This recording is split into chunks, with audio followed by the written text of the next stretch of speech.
Pendidikan kewarganegaraan sejatinya merupakan mata kuliah wajib yang diperuntukkan bagi mahasiswa di seluruh Indonesia tanpa kecuali.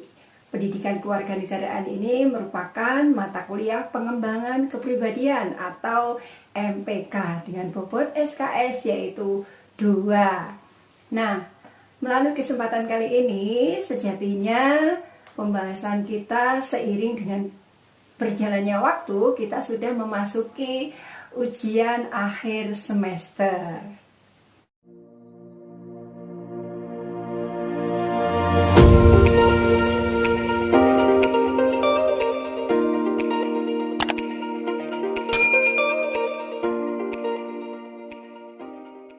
Assalamualaikum warahmatullahi wabarakatuh. Pendidikan kewarganegaraan sebagai kajian selama 1 semester tanpa terasa seiring dengan berjalannya waktu sudah memasuki menjelang ujian akhir semester. Seperti yang kita kaji selama ini merujuk dari RPS Rancangan Pembelajaran Semester, kita mengkaji 14 materi pokok, 7 materi kajian pokok yang terkaji menjelang ujian tengah semester, dan 7 kajian materi menjelang ujian akhir semester. Adapun kajian menjelang akhir semester, 7 yang kita lalui diantaranya adalah hak dan kewajiban warga negara. Kemudian ada yang kedua adalah negara hukum, rule of law, dan hak asasi manusia. Kemudian ada ketahanan nasional, ada wawasan Nusantara, kemudian diikuti otonomi daerah, korupsi di Indonesia, dan praksis good dan clean governance.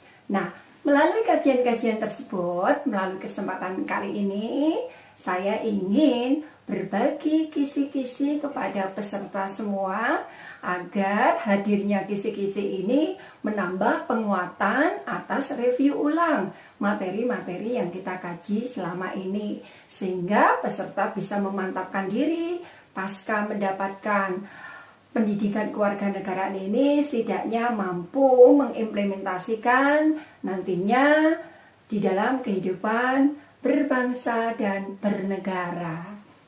Langsung saja kajian kita yang pertama. Ketika kita mengkaji negara hukum, rule of law, dan hak asasi manusia, seperti kita ketahui, Indonesia adalah negara hukum. Oleh sebab itu, hukumlah yang harus menjadi rujukan.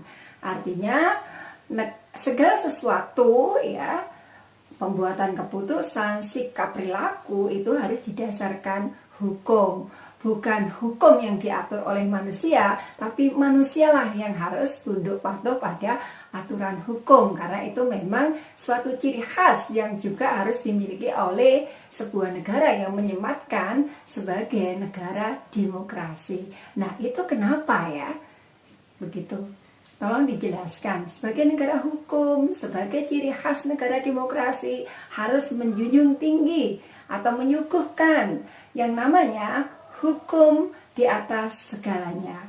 Berikan alasan saudara, kira-kira apa yang bisa dijelaskan dari apa yang sudah tersampaikan. Kemudian yang kedua, ketika kita mengkaji tentang hak dan kewajiban warga negara, seperti kita ketahui bahwasanya hak dan kewajiban sebagai warga negara ini sejatinya sesuatu yang tidak bisa dipisahkan. Satu dengan yang lainnya saling bersinergi, saling butuh keduanya keseimbangan. Namun tanpa kita sadari, di dalam menjalankan hak dan kewajiban ini seringkali terjadi pergesekan atau seringkali kerap terjadi pertentangan. Kira-kira mengapa ya hak dan kewajiban ini kerap menjadi pertentangan di dalam prakteknya? Bisa saudara jelaskan di situ untuk materi hak dan kewajiban warga negara. Kemudian yang ketiga, ketika kita mengkaji tentang wawasan Nusantara, ya, perlu kita ketahui sebelum kita merujuk pada pertanyaan atau persoalan yang perlu kita kaji. Perlu kita ketahui dan bahkan kita sadari bersama bahwa posisi bangsa Indonesia ini itu kan berada di antara dua benua dan dua samudra. Nah, dua benua yaitu benua Asia dan benua Australia, dan di antara dua samudra yaitu Samudra Pasifik dan Samudra India menjadikan Indonesia itu berada di antara orbit, ya, di antara orbit geostationary satelit orbit, artinya nusa di antara air, sehingga Indonesia disebut sebagai kata Nusantara karena nusa berada di antara air, sehingga disebut Nusantara. Berbicara Nusantara sekaligus sosialisasi ibu kota kita Indonesia yang terbaru adalah Nusantara. Menurut saya sangat mengapresiasi sebutan ibu kota Indonesia Nusantara karena melalui Presiden Jokowi, sebutan Nusantara ini sebagai salah satu bentuk simbol perwakilan dari beberapa banyaknya pulau yang dimiliki oleh Indonesia. Karena Nusa di antara air, kita punya Kepulauan Jawa, Sumatera, Kalimantan, Sulawesi, Papua, dan banyak pulau lain yang belum saya sebutkan di sini. Tapi setidaknya sebutan Nusantara ini merupakan sebutan yang ideal, tidak menunjukkan primordialisme, pengkultusan, kedaerahan suatu tempat tertentu, tetapi mewakili kita semua yang ada di Kepulauan Indonesia. Nah, kembali ke persoalan Indonesia yang berada di antara satelit geostationary satelit orbit, berada di antara nusa dan air sehingga disebut Nusantara, ya, sehingga perlu kita pahami bahwa kita memiliki wawasan Nusantara. Artinya cara pandang bangsa Indonesia terhadap diri dan lingkungannya dalam konteks pembangunannya harus merujuk wawasan Nusantaranya ini. Jadi ketika Indonesia mau membangun, tentunya harus melihat kita ini kepulauan loh. Jadi cara pembangunan atau untuk pencapaian suatu proses pembangunan, ya kita harus sadar diri. Ya, ambil contoh misalnya seperti yang saya contohkan dalam penyelesaian pandemi COVID-19, kita negara Indonesia tentu berbeda dengan penyelesaian negara yang ada di Amerika, yang ada di Australia. Nah, ini merupakan cara pandang bangsa Indonesia begitu, karena konteks kita adalah kewilayahan, sehingga pemerintahan kita dari awal pandemi kita bisa saksikan bersama, sehingga kita tidak lockdown total, tetapi melalui beberapa istilah, mulai dari PSBB sampai PPKM. PPKM sampai level 1, 2, 3 ini salah satu bentuk bahwa implementasi penyelesaian sebuah persoalan, untuk mengatasi sebuah persoalan bangsa ini tentunya merujuk dari wawasan Nusantara. Jadi cara pandang terhadap diri dan lingkungannya, ya, dari dalam proses pembangunannya, ya, tentunya juga merujuk pada Pancasila dan Undang-Undang Dasar 1945. Cuma yang menjadi persoalannya adalah apakah setiap negara itu memiliki wawasan Nusantara? Ya, kalau Indonesia istilahnya adalah wawasan Nusantara.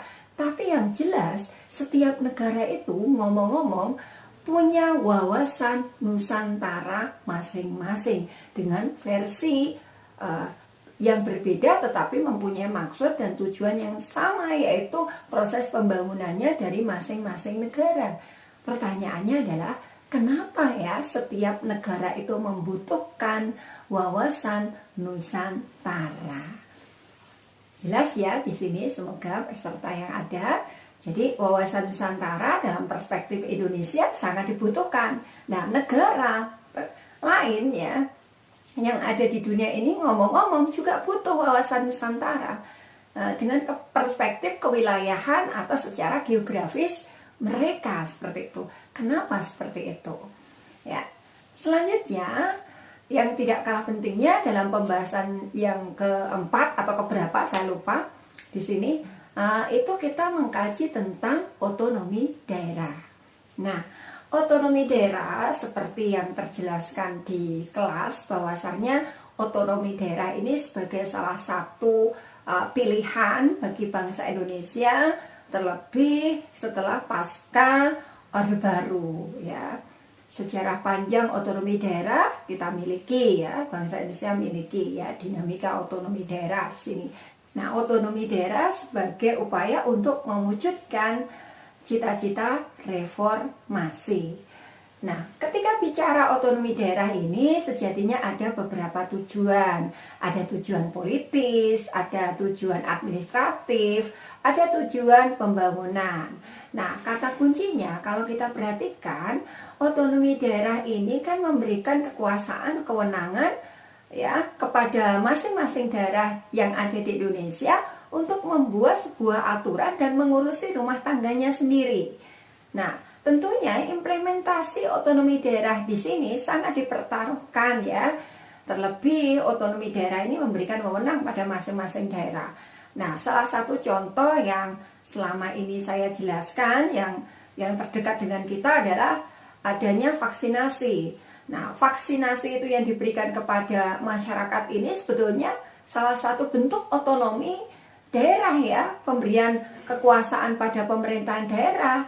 Karena apa ya? Kalau terjadi ketidakmerataan, ketidaksasaran yang kurang tepat, ini pemerintah bisa memberikan pengawasan dan peneguran, karena di dalam otonomi daerah peranan pusat itu hanya sebagai sarana kontrol, sebagai sarana pengawasan, sebagai sarana evaluasi. Nah, selebih dan sekurangnya hak kewenangan termiliki oleh masing-masing pemerintahan daerah yang ada di Indonesia.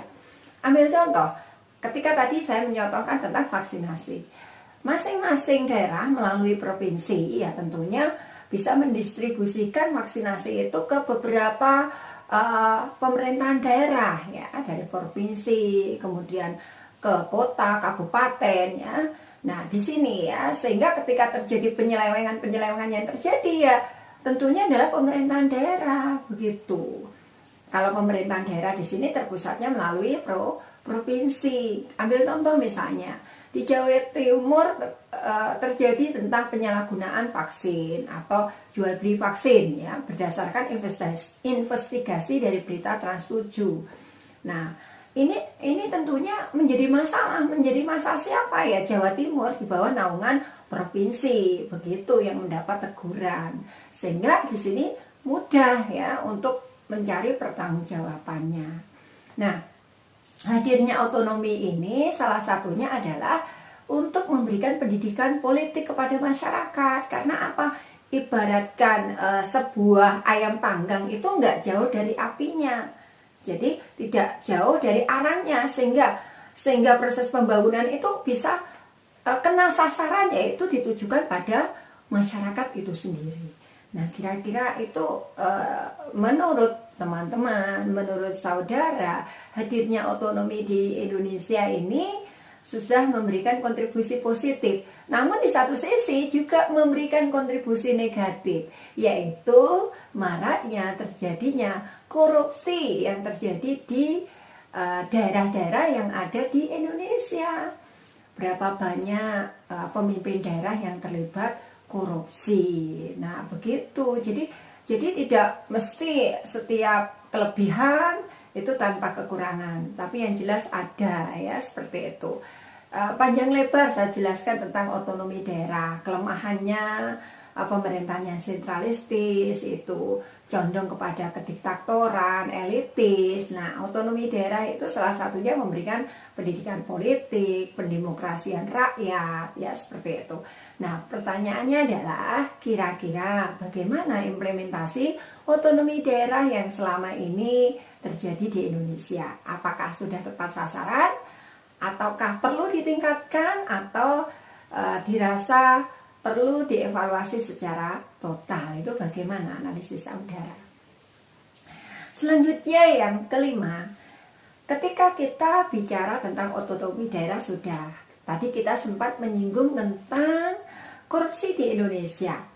Nah, berbicara korupsi di Indonesia, ngomong-ngomong, Seperti yang sudah saya sampaikan di kelas, saya pernah menyampaikan bahwa faktor-faktor penyulut korupsi itu adalah salah satunya penyakit mental yang berasal dari faktor-faktor, misalnya ambil contoh yang pertama, hedonisme, yaitu suatu paham yang mengejar kesenangan.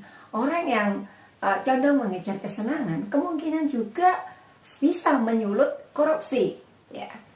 Kemudian faktor yang kedua yang bisa menyulut faktor korupsi selain hedonisme, yaitu yang kedua, materialisme. Ada unsur kebendaan, ada paham kebendaan dalam diri seseorang itu. Ini juga sebagai unsur ya, yang bisa menyulut terjadinya korupsi. Kemudian yang ketiga, salah satunya adalah pragmatisme atau potong kompas ya, atau instanisme, paham mental kesegeraan. Ini juga sangat menyulut sikap atau perilaku seseorang itu untuk berkorupsi ya, seperti itu. Kemudian faktor yang keempat penyulut korupsi yang tidak kalah pentingnya itu adalah yang perlu kita antisipasi, maksudnya di sini adalah konsumtif, yaitu suatu sikap yang suka belanja secara berlebihan, bukan berdasarkan faktor kebutuhan, tetapi berdasarkan faktor keinginan yang tidak seimbang. Nah, setidaknya dari 4 faktor penyulut korupsi ini, dari beberapa paham ya, mulai dari hedonisme, materialisme, pragmatisme, konsumtif, ini memang perlu kita garis bawahi secara tebal dalam kehidupan kita, supaya kita sebagai bangsa Indonesia tidak terseret tindak korupsi. Nah, ada juga di materi yang terkait dengan korupsi di Indonesia, ada beberapa faktor ya. Di antaranya adalah kurang atau minimnya gaji. Nah, kurang atau minimnya gaji sejatinya ini jangan dijadikan sebagai pematik atau penyulut kita untuk korupsi sebagai bangsa Indonesia. Karena kurangnya gaji ini seharusnya kita bisa menyiapkan diri dengan beberapa tindakan nyata dengan mencari tambahan begitu.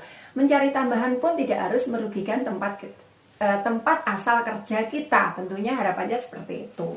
Nah, sehingga faktor-faktor ini perlu kita perhatikan, sehingga ketika kita mengkaji tentang faktor penyulut korupsi, terus kemudian ada beberapa hal, apa sih yang seharusnya kita perbuat untuk menangkal korupsi? Nah, ini pertanyaannya, apa kira-kira yang bisa menangkal tindak korupsi ini? Nah, mungkin peserta bisa menjabarkan lebih luas lagi apa ya. Kemudian apakah faktor kedisiplinan, apakah faktor penanaman nilai moral, ya, komitmen. Nah, ini perlu dihadirkan. Nah, kira-kira apa ya untuk untuk menangkal suatu tindak korupsi yang bisa teman-teman sampaikan. Nah, seperti itu. Selanjutnya yang keenam, dari kajian pokok yang sudah terkaji dari selama paruh semester menjelang UAS, yaitu yang terakhir saja, yang keenam ini ya, itu kita mengkaji tentang praksis good and clean governance.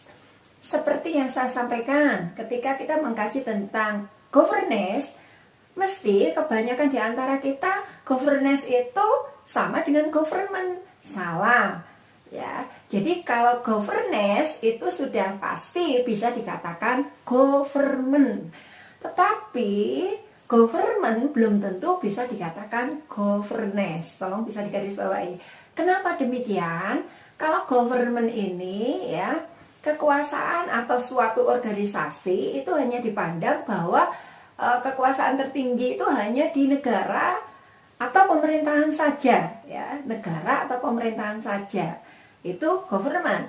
Sedangkan governance ya, selain negara atau pemerintah, ada keterlibatan lembaga-lembaga yang lainnya.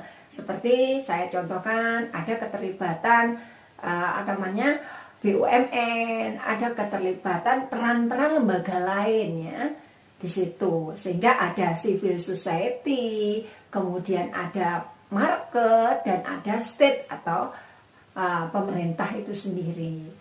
Tetapi di sini dalam prakteknya ya kita menyebutkan bahwa governance itu pemerintahan. Oke lah, pemerintahan yang bersih, pemerintahan yang baik, kan seperti itu. Nah, ketika kita bicara good and clean governance, di situ ada beberapa karakteristik ya. Ada karakteristik yang menjadi ciri khas bahwa suatu negara bisa dikatakan governance itu harus ada unsur transparansi, ada unsur keterbukaan. Kemudian ada unsur equity, persamaan, kebebasan ya antara laki-laki perempuan untuk mengkualitaskan diri. Ya. Kemudian di situ juga ada akuntabilitas, begitu ya, unsur-unsurnya ya. Kemudian ada namanya struggle vision ya. Salah satunya adalah menghadirkan pemimpin yang bisa berpikir masa depan atau berpikir jauh ke depan ya, struggle vision. Makanya kalau kita perhatikan ya, seperti dari awal saya katakan, para pendiri bangsa Indonesia ya yang telah memunculkan sebuah ideologi yang dimiliki oleh bangsa Indonesia yaitu Pancasila, itu sebagai salah satu bentuk bahwa pemimpin bangsa kita terdahulu itu memiliki struggle vision. Nah, bagaimana untuk sekarang ini pemimpin kita ya? Lagi-lagi kita contohkan Presiden Joko Widodo ya.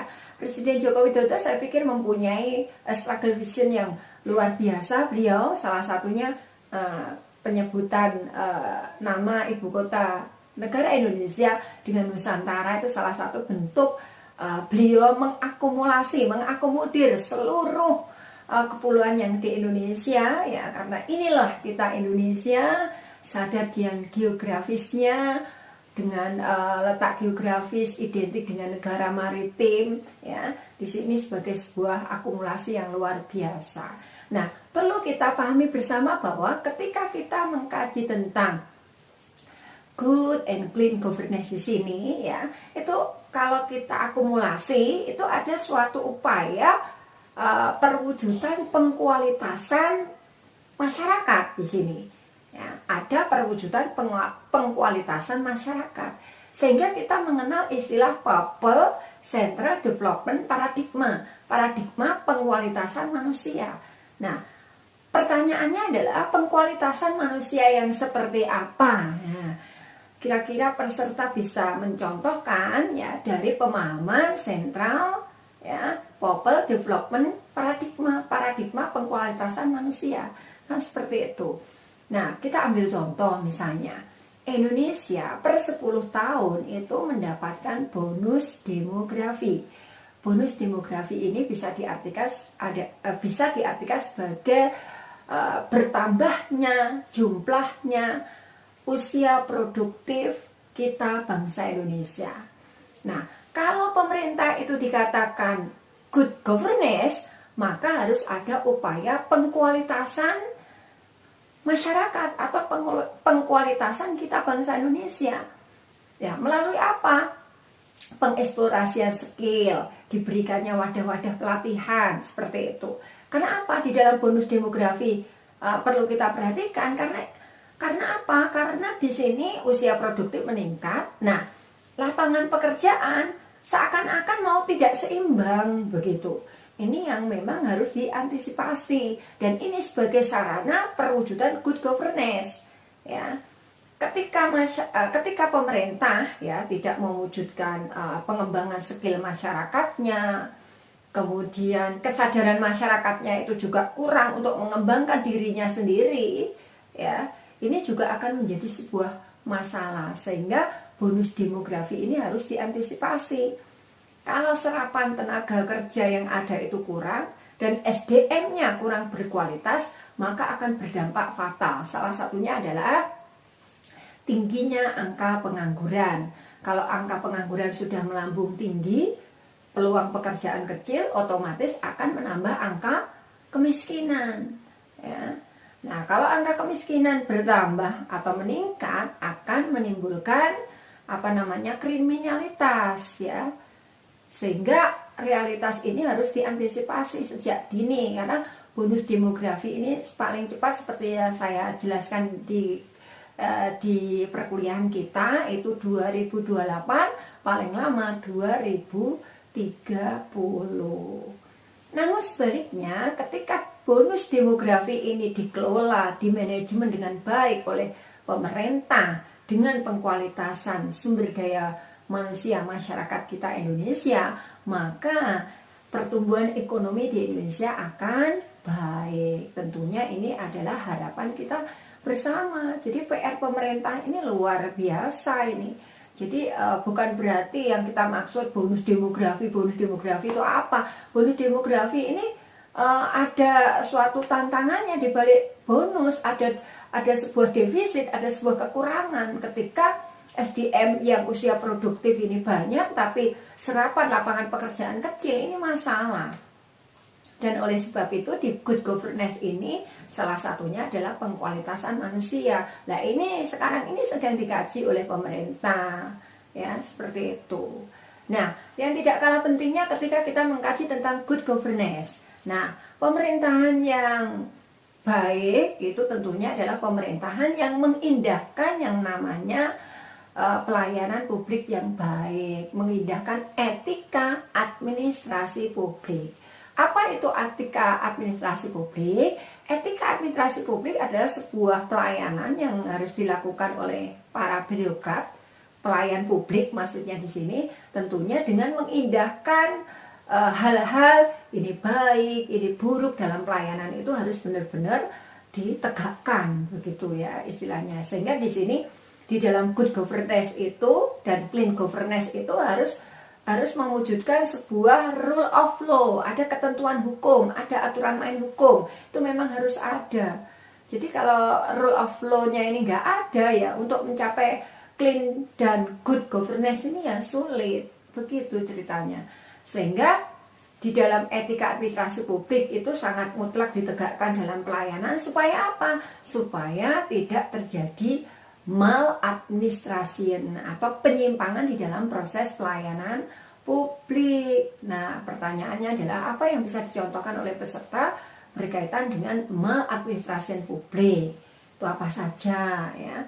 Nah, salah satu penanggulangannya yaitu sama dengan korupsi sebetulnya, yaitu butuh kedisiplinan. Kemudian butuh penanaman nilai moral, kemudian komitmen, rule of law. Nah itu ya, karena ini sangat penting. Jadi ketika kita bicara good and clean governance ya, kemudian kita bicara korupsi atau bagaimana untuk memberantas korupsi di Indonesia, ini perlu sinergisitas semua pihak. Jadi bagaimana seorang birokrat bisa menjalankan suatu tindakan yang tidak korupsi, tapi kalau masyarakatnya sendiri tidak disiplin, nah ini ya repot begitu ya. Jadi korupsi atau tidak korupsi ini tidak mutlak birokrat juga. Kita perlu koreksi diri sebagai bangsa Indonesia. Apakah kita sudah disiplin? Apakah kita sudah menegakkan rule of law begitu? Ataukah kita itu sudah menanamkan nilai moral dalam diri kita? Jangan-jangan mau sama mau. Kalau mau sama mau, kalau pendidikan anti korupsi meskipun kita gembar-gemborkan sampai air liur kita habis ya nggak solusi. Jadi perlu 3 poin itu, penanaman nilai moral itu baik birokrat dan kita masyarakat. Kedisiplinan itu tidak hanya untuk birokrat tapi kita juga masyarakat harus menegakkan itu. Begitu juga rule of law, kita masyarakat juga perlu ya. Jadi seperti itu. Kalau nggak seperti itu sulit ya kita mencapai sebuah pemerintahan yang bisa dikatakan good and clean governance. Itu sulit. Karena pembangunan manusia atau pengkualitasan manusia melalui people centered development paradigma ini harus semuanya ya seperti itu. Nah, saya pikir itu saja yang bisa saya sampaikan berkenaan dengan kisi-kisi ujian akhir semester untuk peserta semua.